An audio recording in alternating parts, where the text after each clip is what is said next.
Keep yourself in the loop of everything football on the Golden State Media Concepts Football Podcast. The latest news on and off the field, be it college football, Big Ten, SEC, Big 12, Pac-12, ACC to the NFL. We've got you covered. Listen to the Golden State Media Concepts Football Podcast.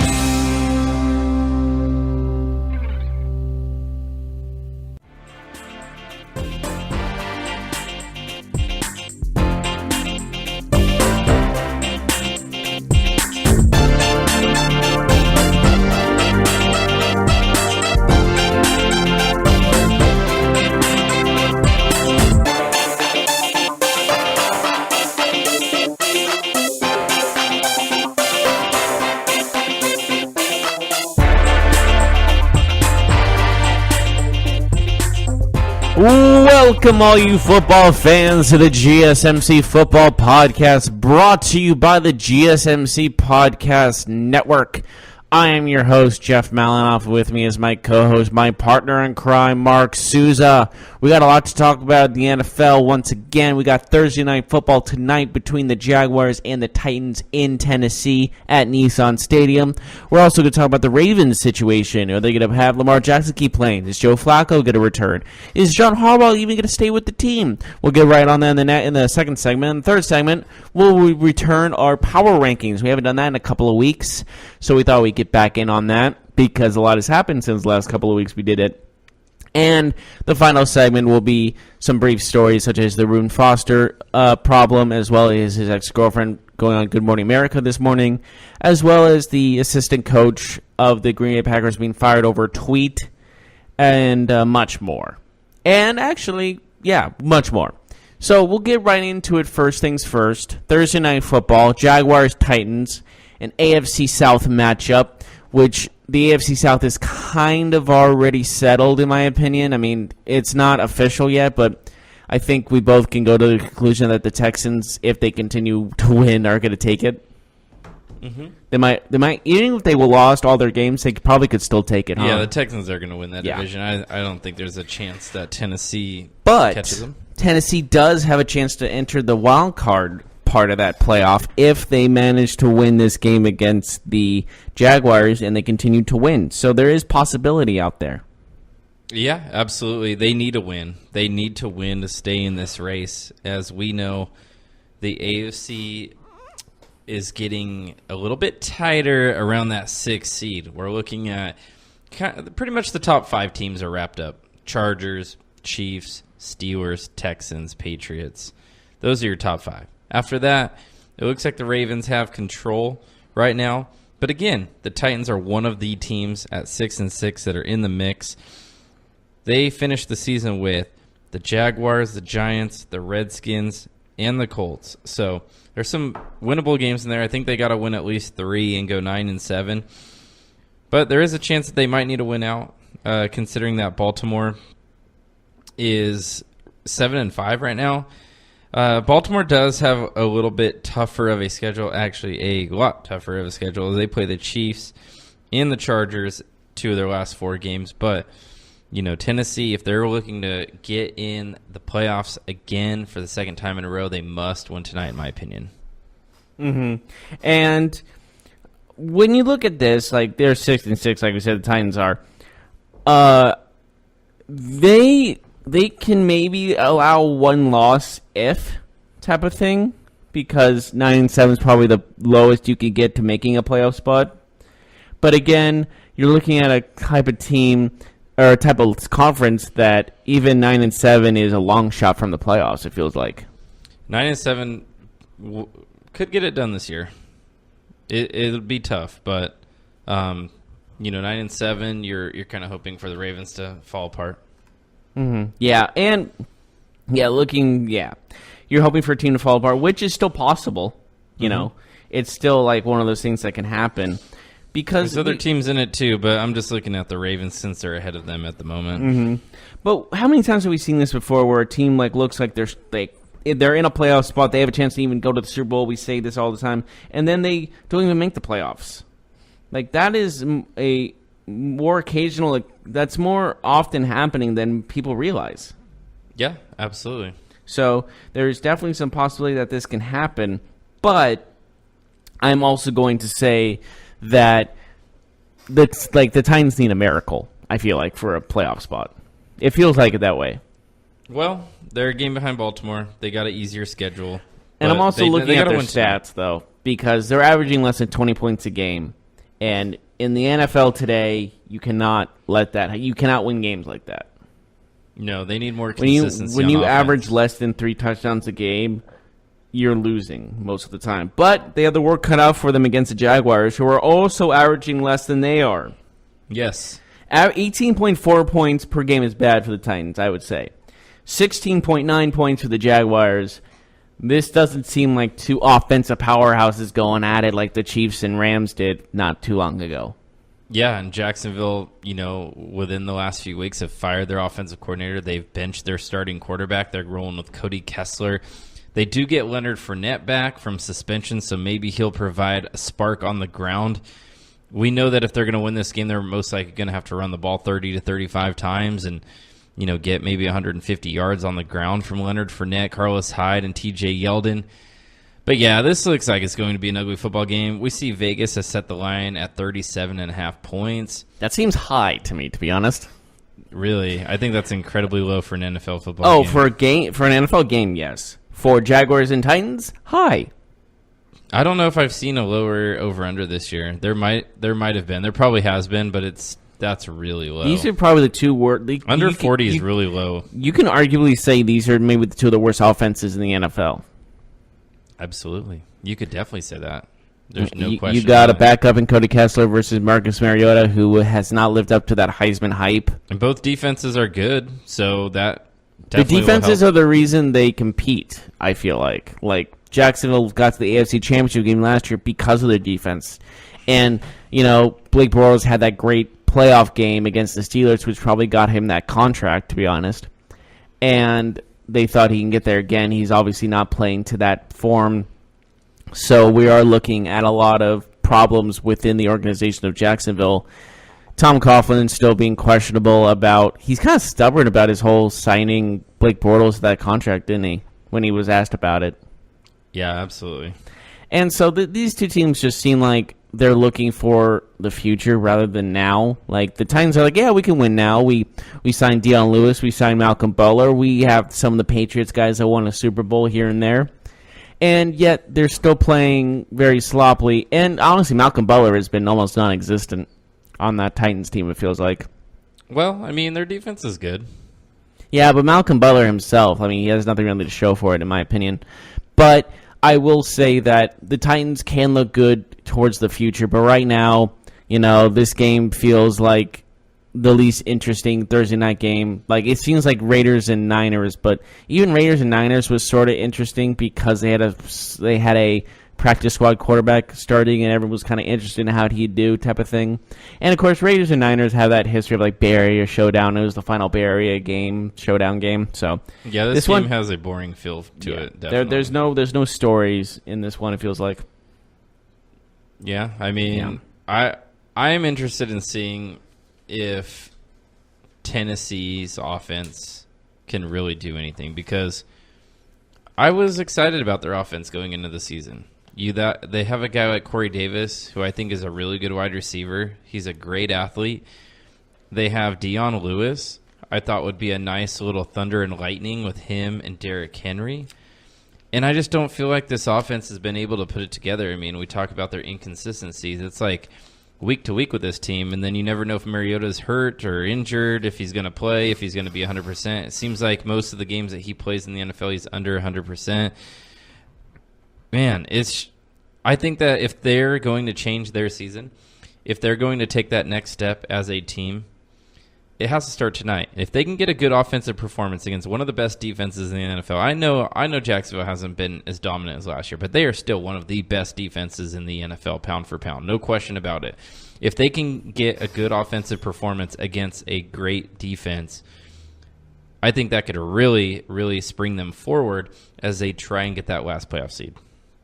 Yes, and I think with the Deion Lewis situation, like he's not being utilized as much, is because they're not using him to his strengths. They don't throw him the football, and he's a pass-catching running back. Yeah, but the thing is, him catching the ball complements his running the ball because you don't know what he's going to do. That's why he was so good in New England, because you didn't know if he was going to beat you with his legs or beat you through the air. And that was one of his most deadly attributes. And they're not using him to that attribute, and that's what's killing him the most. Yeah. And, they don't mix it up. They think he's just a running back. When I watch them play, when he's in the game and when Derrick Henry's in the game, I feel like they run the same plays. And it's like Derrick Henry and Deion Lewis are very different players. They only play the same position, but they're not the same player. So why are you handing the ball off 6 or 7 times a game to Deion Lewis to go up the middle and 6 or 7 times for Derrick Henry to go up the middle? Like, they need to get Lewis in a space and then use Derrick Henry as, the more of the goal line. Not just goal line, but tough running up the middle. Like, hey, you're not just going to use those plays on the goal line, but, on drives, hey, let's put him in on first down and get 3 or 4 up the middle. Okay, now let's sub in Deion Lewis and either do an outside type run or get him out in space running routes or a screen pass.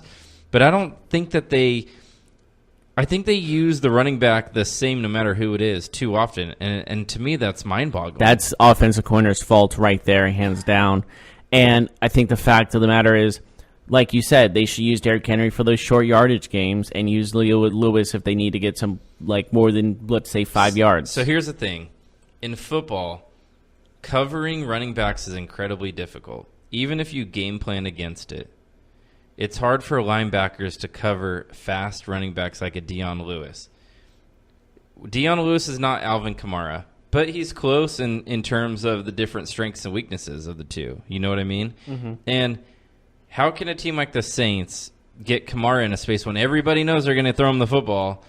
They can't stop him because you can't double team a running back out of the backfield, because then you just open up your defense big time down the field. And you can't cover him with a linebacker, so how is he only getting 2 or 3 catches a game? Like, this guy should be what James White is with the Patriots. This guy should be what Kamara is with the Saints. He should be getting 7 to 10 targets a game. It moves the offense. It creates space down the field for Mariota to throw to Corey Davis. I don't. It only improves the offense. It like you're saying, it only improves the offense if you're throwing him the ball. Look at the Patriots. Tom Brady will kill you death by a million paper cuts. It'll be 5 yards to White, a 6 slow, yards to painful White, 3 death. yards to White, 4 yards to White. Oh, and then they come up. You get the safeties up. Oh, we're gonna go over the top to Gordon or Gronk. Like, that's how you win games. And the Titans haven't seemed to call plays that ebb and flow with the next play. Like, set up the downfield throw with those 2 or 3 short passes to Lewis. Set up the run with a couple long passes to Corey Davis. They don't seem to kind of call plays with the next few plays in mind. They just seem to kind of wing it as they go. I think that's the main reason why the Patriots are where they are and the Saints are where they are right now in the standings and where Tennessee is. Yeah, when you game plan or have an offensive philosophy, you need to think like, okay, what I call here in the first quarter is not going to be exactly what I call in the second quarter. Everything is going to be set up for something else. I'm going to run the ball hard with Derrick Henry a couple of times, and then I'm going to throw it over the top. And then once those safeties back up a little bit, we're going to have a pass play 15, 20 yards down the field on an in cut or an out route.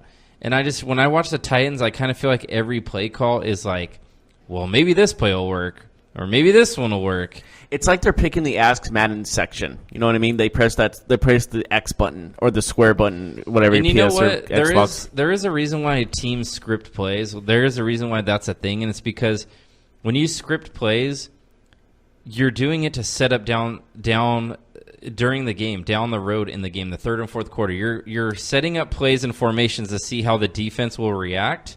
You're not calling plays based on down and distance. You're calling plays to see, okay, well, when we went 3 wide, this is how they responded. When we ran the ball with Lewis in this formation, this is how they responded. I don't see that from the Titans, and I really hope that they can take this as an opportunity on Thursday Night Football here to really leapfrog for the rest of the season. Yeah, this is definitely like one of these moments in where how important is an offensive-minded coach? right now in the NFL. Like, you look at, like, the 49ers with Kyle Shanahan, the offensive-minded guy. They're not winning games, but Nick Mullins just threw for 400 yards. Yeah. They're using what they have to the best of their ability. And honestly, if Kyle Shanahan was coaching the Titans, I think they would have like maybe a 3-loss record right now. They could be 9-3 right now. Maybe. Because with the talent that is on that Titans team with Deion Lewis, Corey Davis, like he can use that so well. But that offensive coordinator on the Titans does not, like we've said over and over again, does not know how to use them. And I guess you could say the same goes for the Jacksonville offensive coordinator. I mean, how many times they've hired him already? They have a new guy now, and they already benched their quarterback. Both these offenses don't know how to work. And obviously, this game is going to be on the defensive side, both teams. Mm-hmm. But the question is, which defense is going to stop the other one the most? Or are we just going to see a 0-0 tie? Which I mean, the Jaguars just won a 6-0 game. You know, like that had to be the most boring game of the year, right? That right, hands down. I would say so, absolutely. And you talked about the offensive coordinator for the Titans, Matt LaFleur is his name. He is a disciple of Sean McVay and Kyle Shanahan. He worked with both coaches underneath them. Mm-hmm. And to see his offense be very limited, it makes you wonder, is it him? It kind of gives him the benefit of the doubt, though. Maybe it's the quarterback. I don't know. But this is a big last 4 games for Marcus Mariota. The Titans really need to find out if this guy is going to be the quarterback for the next 10 years for them, or if he's going to be somebody that they need to look to replace in a year or two. Yeah, absolutely. I agree with you totally, because this is basically like it's like a contract year almost, isn't it? It really is. I mean, it's not technically, but it's a judgment year for me. Like it's it's a how do we lay out our team going forward? When we map the future of this team, of this franchise, do we do that with Marcus Mariota as the king of that castle? Or do we need to go find that quarterback elsewhere via trade, via draft, whatever the avenue is? And I'm not saying Mariota's career will be defined in the next 4 games. I'm just saying the Titans need to know how they're going to map out their future in the next 3-4 years based on maybe the next 4 games. You can arguably say that because, yeah, he's gone to the playoffs. We saw him win a playoff game. But, hey, last year was kind of a weird year in the AFC. It seemed like the Titans were just the team that didn't lose the most of all the playoff teams, or all the teams that didn't make it, So, anyways, Jeff, would you say that if the Titans made the playoffs, that it would be a gift to Titans fans? Yes, I would say it is. I would say so as well. But there are also other really good gifts these holidays, and I think I have one that might be the perfect gift for a loved one, especially for the men in your lives. Now, what gift is this? It's Harry's. What is Harry's? Harry's is a shaving company that makes this process super simple, super cost-effective. We're talking about long-lasting quality products at reasonable prices. 4.5 stars out of 5. I mean, come on. German engineered blades for as low as $2 each. And as a special offer for fans of the GSMC football podcast, we've partnered with Harry's to give you $5 off any shave set, including our limited edition holiday sets, when you go to harrys.com/GSMC football. Plus, you'll get free shipping on top of that. This offer is for new and returning customers and is only available for the holidays. Each Harry's shaving set comes with an ergonomic weighted handle with an option to engrave, German-engineered 5-blade cartridges that provide a close, comfortable shave, foaming shave gel for a rich lather, a travel cover to protect those blades, and it comes in a handsome holiday gift box. Hey, maybe you don't need gifts for someone else and you just want something for yourself. You can redeem a Harry's trial offer to experience the quality of shave before committing. Get your holiday shopping done early, folks. Free shipping ends on December 12th, so act now. Go to harrys.com/GSMC football to get a $5 off shave set while supplies last. That's harrys.com/GSMC football.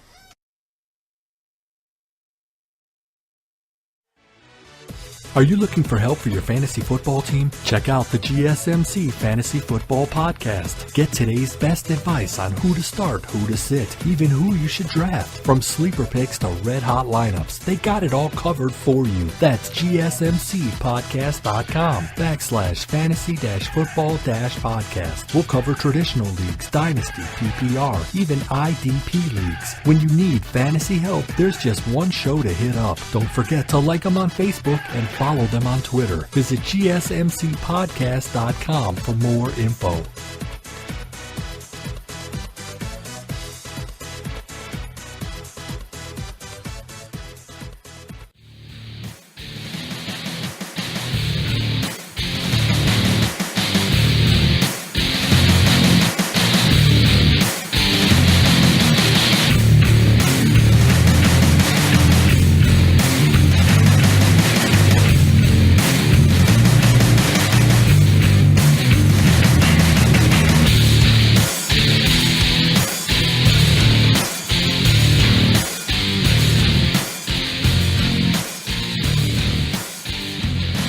Welcome back to the GSMC Football Podcast. We just finished talking about Thursday Night Football. That's happening tonight at Nashville, Tennessee. So that's going to be exciting, kind of, maybe. You don't sound too excited. It's not going to be exciting, is it? It's not shaping up to be that way, but you know what? I will say, for the most part, the primetime games this year have been really exciting, even the matchups that we didn't expect. So, hey, maybe tonight will be a 24-21 thriller in overtime or something. 72-71. Probably not that. They went for 2 to try to win it, and they didn't get it at the end. No, I'm kidding. Can you imagine? Anyways, we're going to move on to a topic still in the AFC, the Baltimore Ravens, because there's a lot of questions in that camp over there, such as who's going to be their starting quarterback the rest of the season? Are they going to keep holding on to Lamar Jackson? Is he going to finish the season? Is Joe Flacco going to return? Which one is it? I don't know. What do you think, Mark? I think they have to stay with Lamar Jackson. The cat's out of the bag. People say you can't lose your job to injury. We all know that's a load of crap. That is such a lie. Like, every Drew time somebody Bledsoe says would have that, a word with you. Every time somebody says that, I get angry, and I want to. Drew Bledsoe will have a word. Yeah, Thank you. I get angry, and I want to just yell at them right in their face. Drew Bledsoe's got to be the main one, right? The most important or the most crucial Anyone one. can lose their job, and you can lose your job to injury. You can lose your job to performance. It doesn't matter. If you have someone else who gives your team a better chance to win, you will lose your job. That is what it is. And especially in the Ravens' case, they drafted a quarterback in the first round. That means they were already thinking about moving on from Joe Flacco, who's not getting any younger. Let's be honest. Joe Flacco has won a Super Bowl, but Joe Flacco is not a Hall of Fame quarterback. Joe Flacco has been mediocre for quite some time. If he gets in the Hall of Fame just because of his Super Bowl performance. He's never getting in. But I don't like the fact that if you win a Super Bowl, it's like, oh, you're a Hall of Famer. That's not true at all. No. I'm sorry. Does that mean Dilfer's not a Hall of Famer? That's what I was about to say. You beat me to it. Or who is the quarterback of the Buccaneers? Brad Johnson? Not a Hall of Famer. Who is that again? Yeah, exactly. There's obviously, like, you got earned. I mean, even if like Russell Wilson's career ended today, he wouldn't be in the Hall of Fame. That'd be debatable. You wouldn't. I would say there would be some talk. There'd be some votes. You're going to have at least a 10-year career as a quarterback to be in the Hall of Fame. I'm just saying it's also how you leave. If you leave on like an emotional point, then you might just get like Phillip Rivers would be a Hall of Famer before Wilson if Wilson's career ended. Oh, today. I agree with that. And Ben Roethlisberger, like him or not, he's probably a Hall of Famer. Yeah. So we got Roethlisberger's for sure. But okay, here's the question: Eli Manning. Eli Manning will get in. I don't know if he's worthy of it, but he will get in. Yeah, it's worthy. He's got 2 Super Bowls. He beat the Patriots twice, and that's a big deal. He's a Manning, so he already had Hall of Fame next to his name before he even played a snap in the NFL. Yeah, but he's had more losing seasons than winning seasons, it feels like. That's true.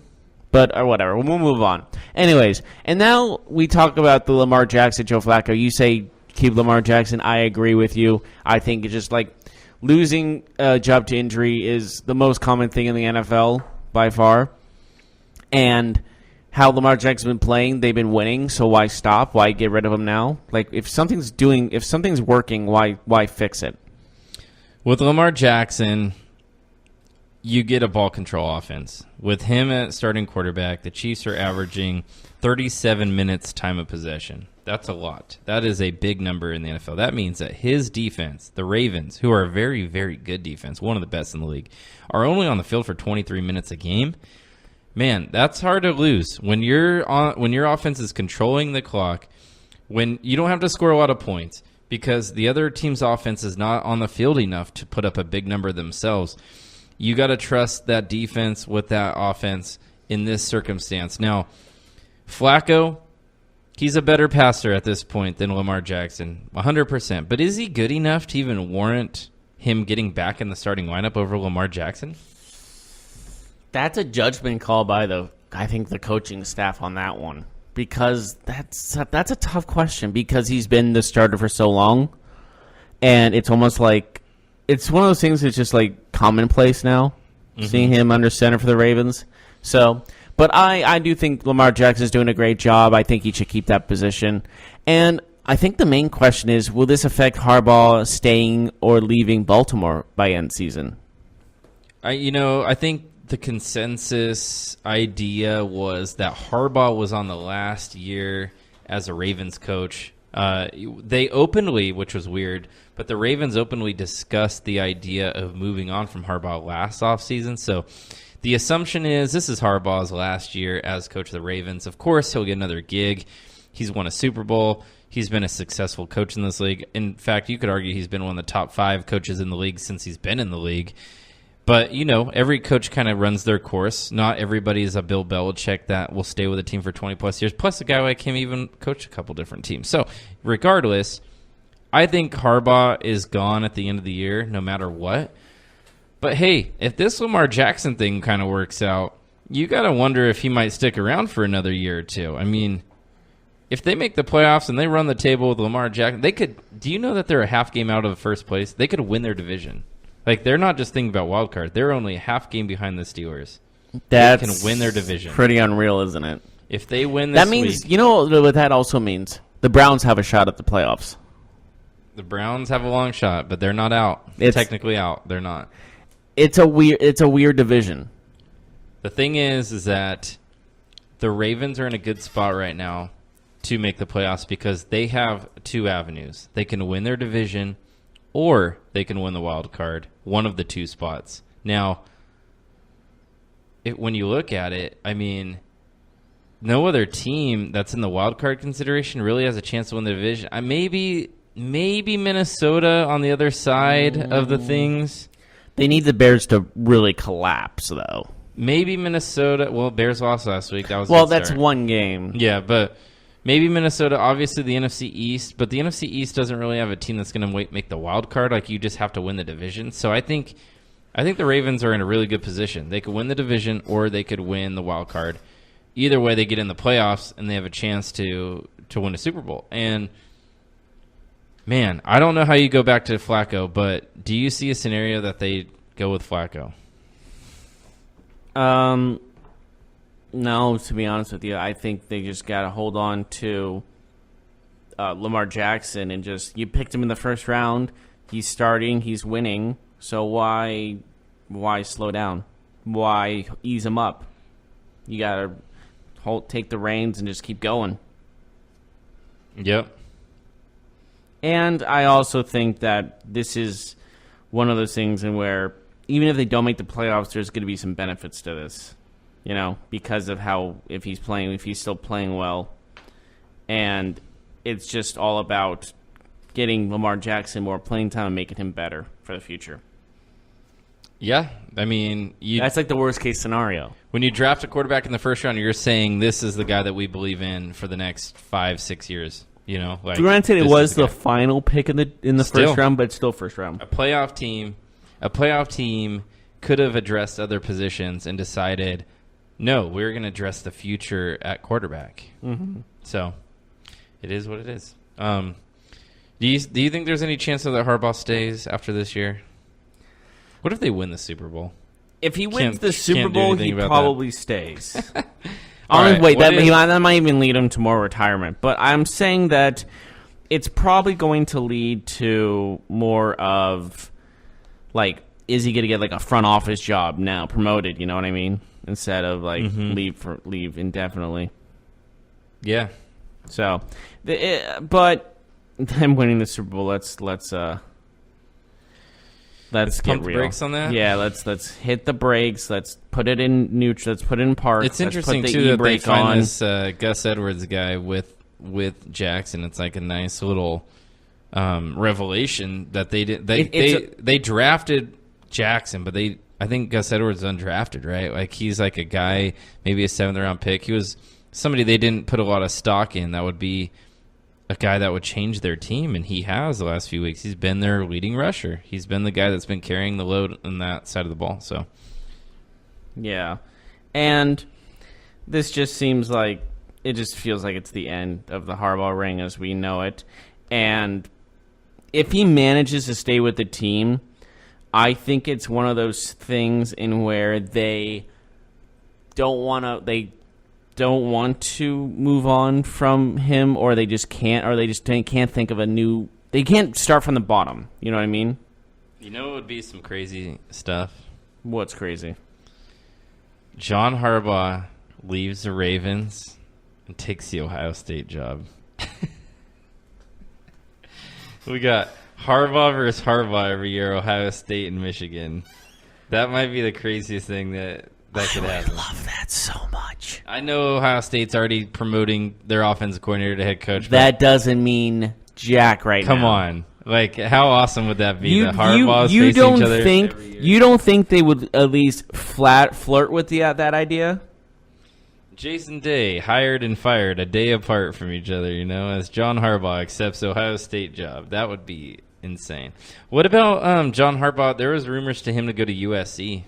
I heard that, and I can see that happening also. And I know that USC is deciding to stay with Clay Helton. Why? I'm not sure. Honestly, Harbaugh might even go to, like, we were talking about Jim Harbaugh to the Packers. What about John Harbaugh to the Packers? Like, that's a possibility also. I could see that. I think that Aaron Rodgers would enjoy that. What do you think?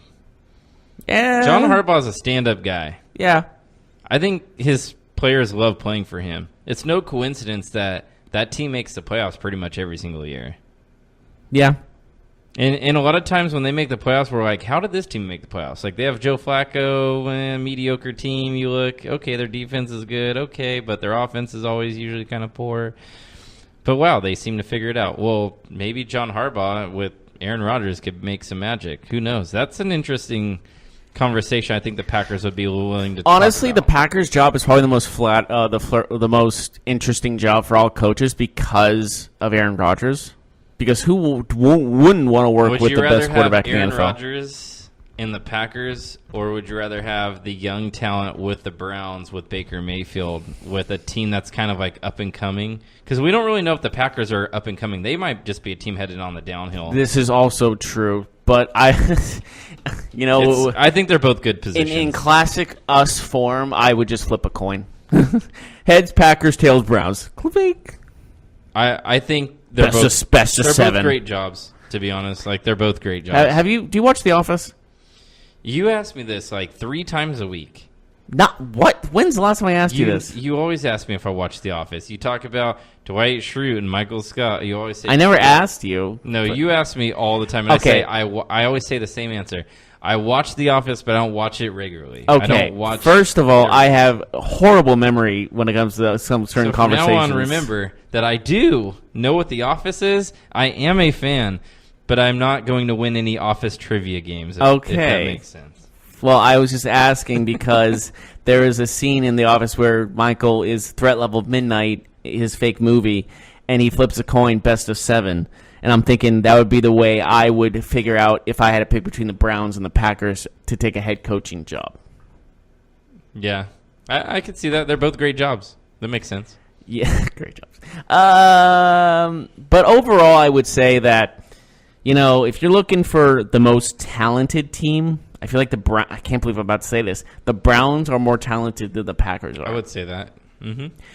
2 years ago, you would laugh at that. The Packers. Last year, you would laugh at that. Let's put it this way. Take away Rodgers and take away Baker Mayfield. Which roster do you rather have? Oh, give me the Browns. Absolutely. And then you factor in that Rodgers is on the other side of 35 years old. Like, you got 3 or 4 years with Aaron Rodgers, who's been hurt a lot the last couple of years. Mm-hmm. Baker Mayfield, he's looking pretty good. Of all the rookie quarterbacks, he's looking clearly above the rest right now. I think that's not even arguable at this time. Yeah. And honestly, both would be a gift for any coach. And speaking of gifts, the holiday season is upon us. We're in the month of December. It is an important time for all of us and our loved ones, getting gifts for the men in our lives and the women in our lives. But here's something for the men in your lives. Harry's Shave Set. Harry's makes a long-lasting quality product at a super reasonable price. German-engineered blades for as low as $2 each. It's a practical gift he'll actually use and save him money on blade refills. It's a 100% quality guarantee. If he doesn't love it, he returns it as quick and hassle-free. As a special offer for fans of this show, the GSMC Football Podcast, we partnered with Harry's to give you $5 off any shave set, including our special edition holiday sets. When you go to harrys.com/GSMC Football. Plus, you will get free shipping. This offer is for new and returning customers and is only available for the holidays. Each Harry's shave set comes with an ergonomic weighted handle with an option to engrave, so you can even put I love you if they wanted to show that. German-engineered 5-blade cartridges that provide a close, comfortable shave, foaming shave gel for a rich lather, a travel cover to protect your blades, and it's all in a handsome holiday gift box. Or you just want something for yourself? Redeem a Harry's trial offer to experience the quality of shave before even committing. Get your holiday shopping done early. Free shipping ends on December 12th, so act now. It's coming up soon. Go to harrys.com/GSMC Football to get $5 off a shave set while supplies last. That's harrys.com/GSMC Football. Check out the show built around the women of MMA. From the UFC to the extreme cage fighting, we got the fights covered. Listen. It's the Golden State Media Concepts Women's MMA Podcast. The latest news of upcoming fights, discussions of previous matches. Join us as we talk to and about the biggest names in women's mixed martial arts, past, present, and future. When it's the women's fight game, you know where to listen to. The Golden State Media Concepts Women's MMA Podcast.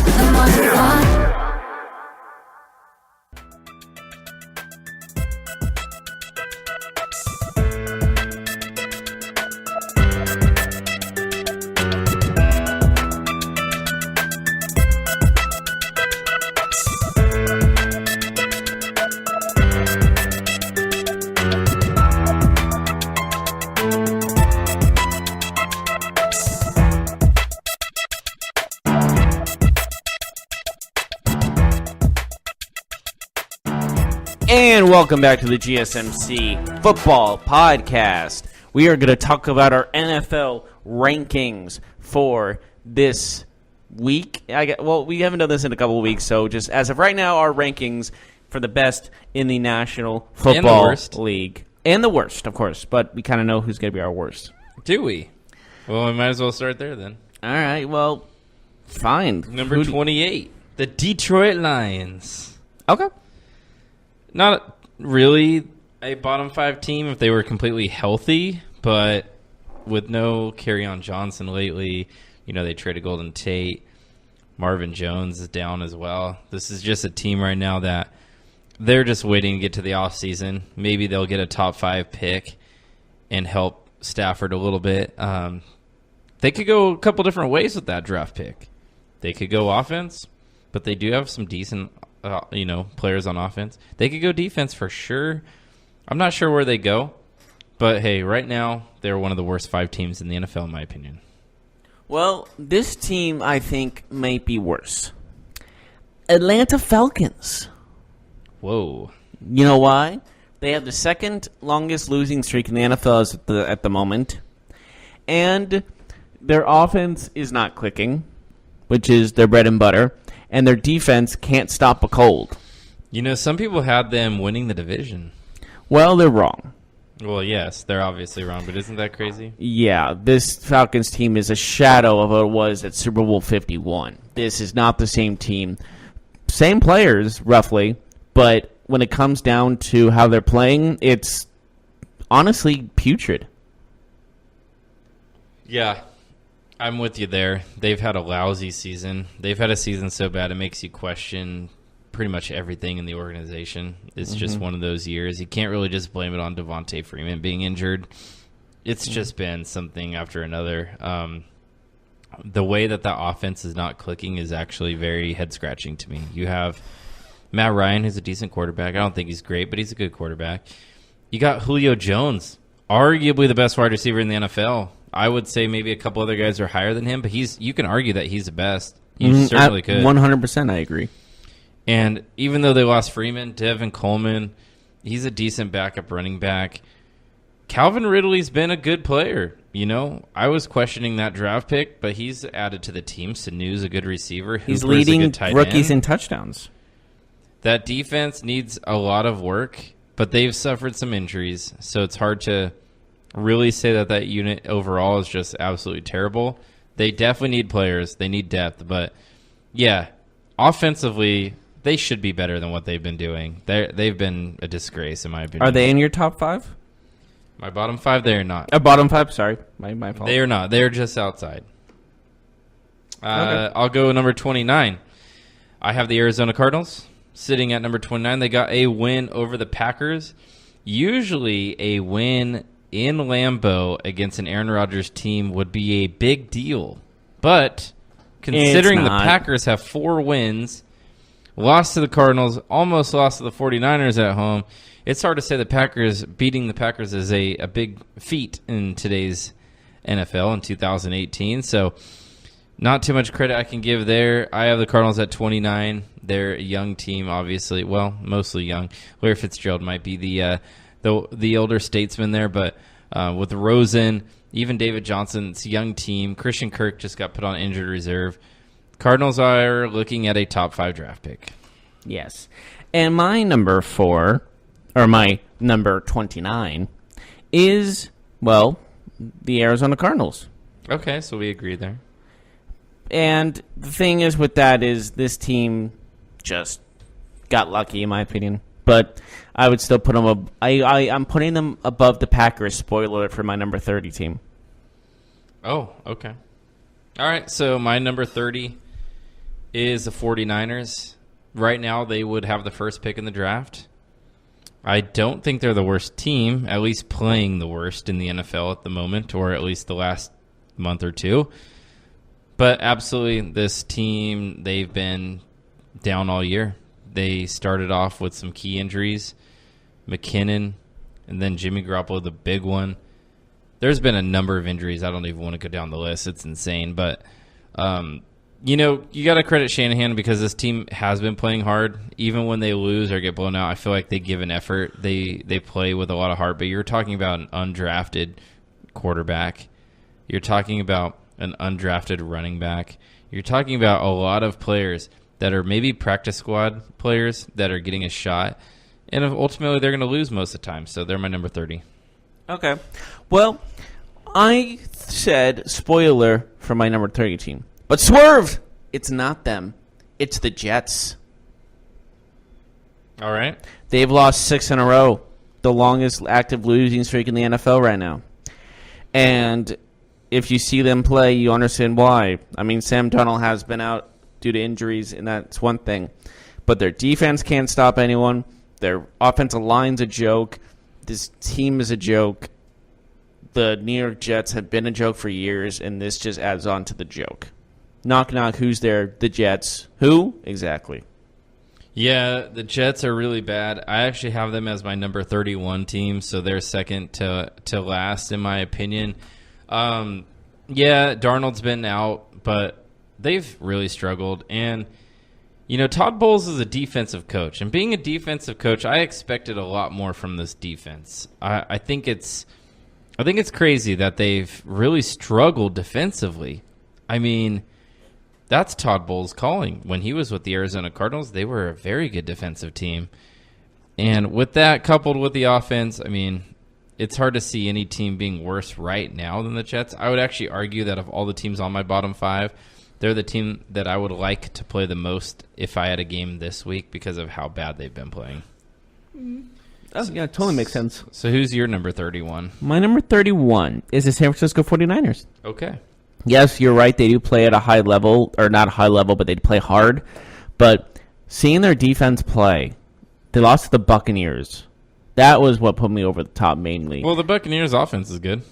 I would, yeah. They put up points every week. They're one of the top offenses. I know, but just and then they couldn't, and then the defense, and then the offense of the Niners couldn't get past the Buccaneers' defense, which is terrible. Mm-hmm. So they have a good offensive-minded coach, no question, but they just can't get out of their own way. Turnover after turnover, they're a turnover machine, and that's what puts them at number 31 for me.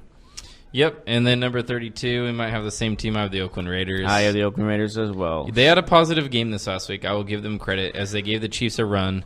But again, they don't win, and they show more flaws than positive. That's for sure. But last week was a good start. Maybe they'll move up after this week. You remember when John Gruden said he's got people calling wanting to play for the Raiders?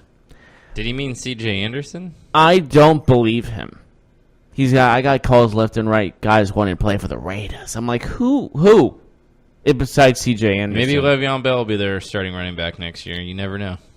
If Le'Veon Bell is their starting running back by next season, I will laugh because if they were to not pay Khalil Mack but pay Le'Veon Bell, I would think that would be one of the most hilarious things. I will grab a metal baseball bat and hit myself in the testicles 3 times.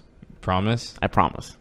If Le'Veon Bell's a Raider. If Le'Veon Bell's a Raider, I will hit myself in the testicles I hope this with a metal now. baseball bat 3 times. But I hit myself. So. Yeah. Well, I'll make sure you actually hit yourself and not, tap. Yeah. It's with a metal baseball bat, too. Mm-hmm. Or aluminum, I guess I got to say. Yeah. All right. So that's our bottom 5. Okay. So let's go to the top. Okay. Go ahead. My number 5 team. Now, this one gave me a lot of thought. I had to think about this for a good bit. But my number 5 team is the Chicago Bears. Okay. Go ahead. They lost, granted, to the Giants, but I still think that this team is an elite defense and where this team can go far in the NFC. My number 5 team is the Chiefs. Whoa, that's a big drop. No Kareem Hunt. That's a dynamic offense that became a lot less dynamic. Spencer Ware is half the player Kareem Hunt is. I understand why the Chiefs got rid of him. Don't get me wrong. I'm just saying that right now, they're not the number 1 or number 2 like they were when they had Kareem Hunt. He is one of the best running backs in the NFL. Top 5, top 6, top 7. I don't know where you rank him, but that's where I have him. He's gone. They're in my top 5 a less dynamic team. So they are number 5 for me. Okay.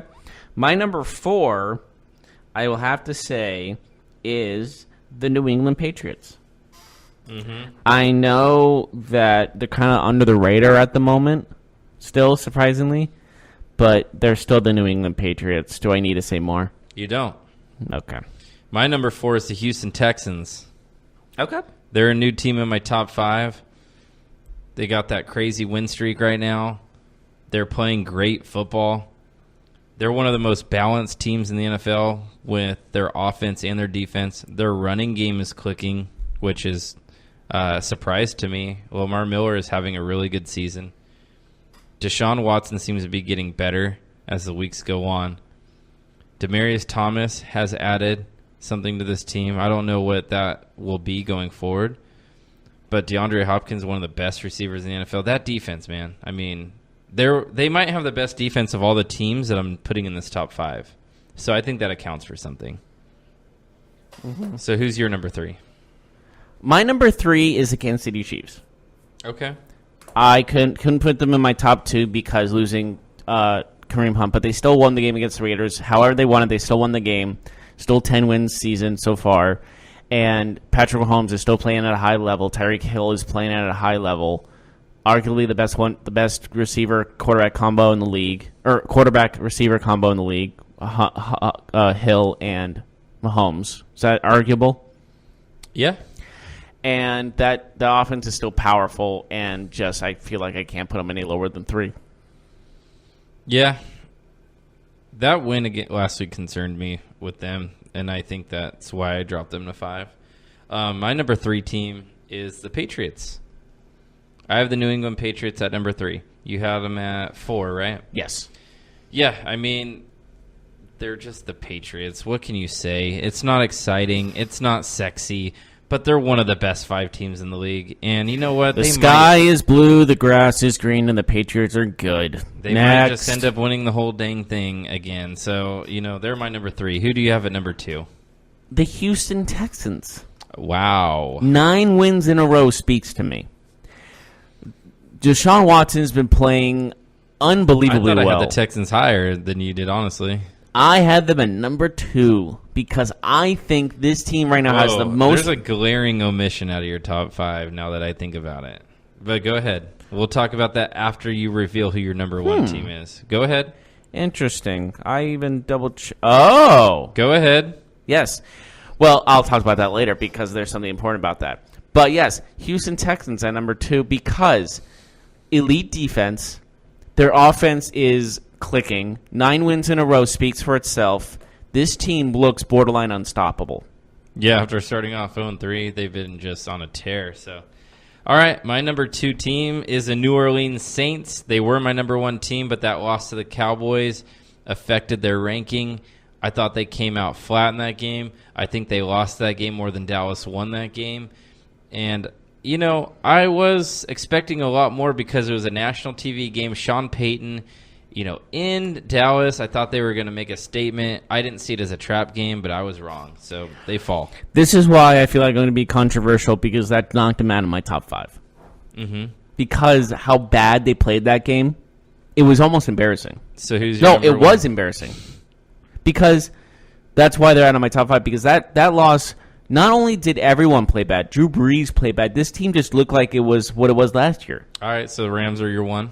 Yes. Yeah, they're my 1, too. Do we need to explain why? No, we don't need to explain why, but let's talk about your omission of the Saints. All right, I got a question for you. They're number 6, though. They're a close 5. I'll say they're tied with 5. Can I say they're tied with 5 with the Bears? I need to ask you a question. Okay. I'm going to give you a scenario on a neutral field, okay? A neutral field. You would take the Texans over the Saints if they were playing head-to-head? As of right now? Yeah, like tomorrow. Like, you got to bet your life savings on one team. Who are you taking? Do I also play the odds? No, it's either or. It's okay. We're talking about who. There's no odds here. I mean, obviously, you have to. I don't even know what the odds would be. I mean, I'm sure the Saints would be favored, but if the Saints are not one of your top 5 teams, are you taking them over your number 2 ranked team, or are you taking the Texans, who you have at number 2, over the Saints? Because these are power rankings. So I need to know how confident you feel by not having the Saints in your top 5. I said they're close 5th with the Bears, but I'm going to pick the Texans. Really? You're confident in that statement? 9-3, 10-2. They're not that far apart. I agree. I'm not talking about record. I'm just talking one game on the line, neutral field. You're taking the Texans. How white hot the Texans are now, I'm picking them. Okay. So you're taking the Saints, or you're taking the Chiefs over the Saints? Same scenario, neutral field. Because of how losing Kareem Hunt, I'm going to pick the Saints because that running game's going to beat that. So then why are the Chiefs in your top 5? Well, it's because Patrick Mahomes is playing so well. But, I mean, we're talking about the best 5 teams in the NFL, right? Yes, I'm saying, but they're played so bad, I had to take them out of my top 5 because of how bad that one. It's weekly power rankings, first of all. Right. You got to go week to week on this. The Saints played so bad this week, I'm taking them out. I'm just curious if you're saying that one team in not your top 5 on a neutral field would be a team in your top 5, why they're not in your top 5. That's all I'm saying. Well, I could say the same thing about like my number 15 team beating my number 4 team. I can say the same thing about it. Like a neutral field, whole different stories. There's different aspects of it you got to look at. You got to look at every single matchup. Right. And when you look at every single matchup, the Saints the Saints defense is just a little bit better than the Chiefs defense, and I just have to pick them over there. And I know Patrick Mahomes is playing so well that he's basically overshadowing the defense, but I would still have to trust Drew Brees over Patrick Mahomes in that situation. So if the Texans and Chiefs played head-to-head on a neutral field, you'd take Texans over the Chiefs? Yes, I would. Okay. Because of how good Watson's playing right now, and DeAndre Hopkins against that secondary, yes. Gotcha. All right.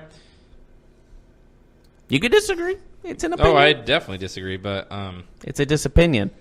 Well, anyways, if we're talking about disagreements, and you know what happens in disagreements about your opinions on books, I think that happens in a lot of disagreements. Mm-hmm. But you know what? Audible.com is a perfect thing to listen to your books on the drives. Right now, for a limited time, you can get 3 months of Audible for just $6.95 a month. That's more than half off the regular price. Give yourself the gift of listening. While you're at it, think about giving the gift of Audible to someone on your list. For more, go to audible.com/GSMCbook or text the code GSMCbook to 500-500. That's GSMC book to 500-500. With this code, GSMC book, you will get your first audiobook for free along with 2 selected Audible original titles, which are only exclusive to Audible, and exclusive fitness programs when you start a 30-day trial with the code GSMC book. Or you can text GSMC book to 500-500. I can't stress enough this huge deal that they're having. Take advantage of it and go to audible.com/GSMC book. Check out the show that's built on the MMA. From the UFC to extreme cage fighting, they got the fights covered. Check out the GSMC MMA podcast. Get the latest news on past or upcoming fights. Join us as we talk to and about some of the biggest names in the MMA, past, present, and future. When it's the fight game, there's just one show to check out. GSMCpodcast.com/MMA-podcast. Don't forget to like them on Facebook and follow them on Twitter. Visit GSMCpodcast.com for more info.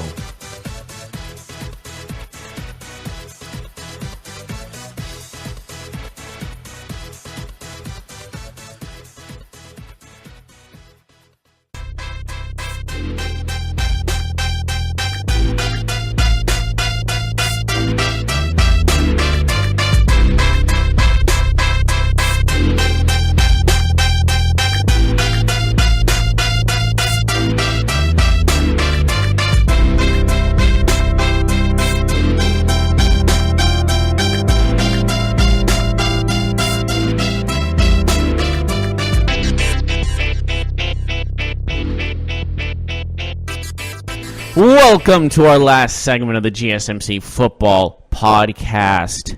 We are going to talk about bits and pieces and other segments of the National Football League or college football, who knows, that we have not hit that we should hit.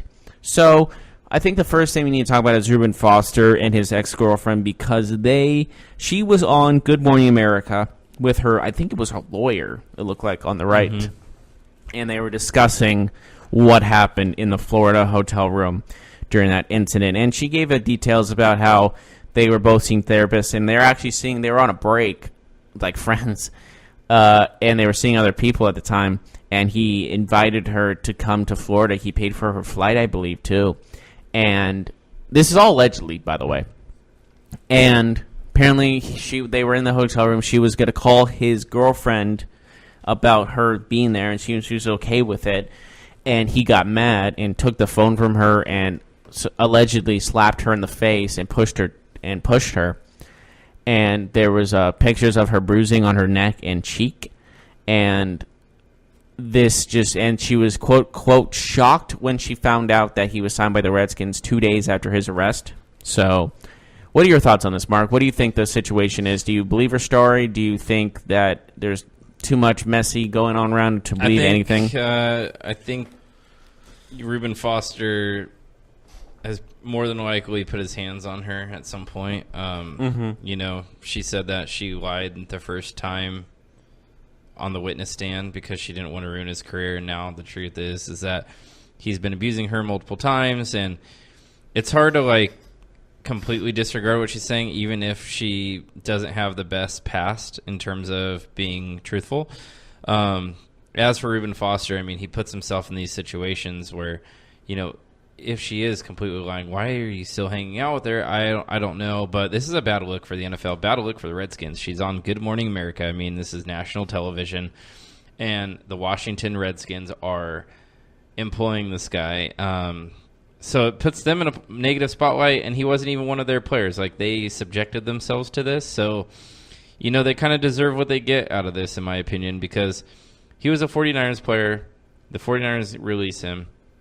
She had some disparaging things to say about the 49ers as well. They said that, she said that during the arrest that the 49ers, maybe officials, I'm not sure, but they tried to intervene and say this woman had, you know, lied about this stuff before, and she made it sound like they were trying to defend him and whatnot. So regardless, it's just a bad look for the league, especially for the Redskins, obviously for the 49ers too, but man, I don't know what to say about this, to be honest with you. This is just a touchy subject, of course, the domestic violence. And, you know, it's hard to believe what's true and what's not, too, because there's been countless acts of domestic violence in between NFL players and significant others. And some are true, some are not. And it really puts a blind eye of what is true and what is fake. And I can't say one way or the other which one this is. But, you know, they're both obviously kind of argumentative, I guess you can say. Both Reuben Foster and his ex-girlfriend. Mm-hmm. And this was just a bad relationship from the start, it sounded like. And they just didn't know how to leave each other or just didn't know how this to end. And it was just it's a very sad situation going on for a young player. And his ex-girlfriend, both sides, is kind of going through some tough times, obviously.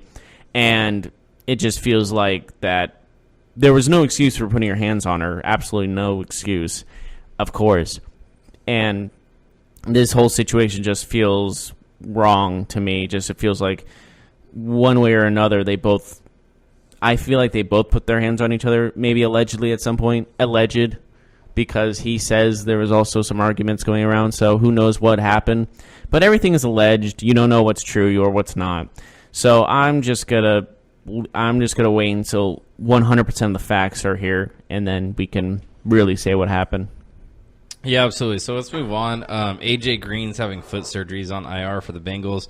He's had some issues with his foot before. Are you worried about him long term? He's getting older too. You know, he's not the same. Yeah, he's not. I feel like he's not even a top 5 wide receiver anymore. Oh yeah, I think that's for sure. He's not top 5. Yeah, I don't know if that puts him like, is he even going to play anymore? Is his career over? But I don't know. I think this puts him in like the Dez Bryant kind of category. You know. Yeah. Well, no, I don't know about that, but he's definitely going to. Well, I meant in the category where if he becomes a free agent, that people are going to be hesitant to pick him up. No, I think he'd be pretty solid. He's not a Dez Bryant. I mean, he didn't really get a contract. He got a contract offer from the Ravens, and then the Saints signed him during the season. But no, I don't think he's that far. But I do think that a foot injury for a receiver is a big deal. So. Alex Smith has a leg infection on his surgically repaired leg where he broke it, of course, just a few weeks ago. What are your thoughts? It's just a bad break. I don't know how else to say it, you know. So, just how, you know, you're in a league where this stuff will happen. And I don't know if this is the end for him or not, but it happened at a pretty bad time, too, because he was playing relatively well. Maybe not the best, but still well enough to be a quality player. And just hate when this happens. It's really it's sad. Hope that he recovers well. Yeah. But I think that's all the time we have. Emmanuel Sanders went to IR. I think we should address that right away, though. Yeah, that's a huge, that's a big loss. big blow to Denver. We can talk about that more tomorrow, but that's a big, big loss for them. That's probably the biggest blow of the week for Denver, especially for Denver, because they're still looking at playoff opportunities, and that might put a bigger question mark on them as the season continues.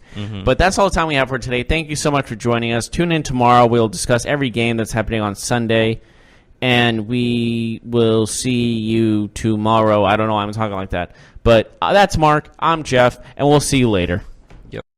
You've been listening to the Golden State Media Concepts Football Podcast, part of the Golden State Media Concepts Podcast Network. You can find this show and others like it at www.gsmcpodcast.com. Download our podcast on iTunes, Stitcher, SoundCloud, and Google Play. Just type in GSMC to find all the shows from the Golden State Media Concepts Podcast Network, from movies to music, from sports to entertainment, and even weird news. You can also follow us on Twitter and on Facebook.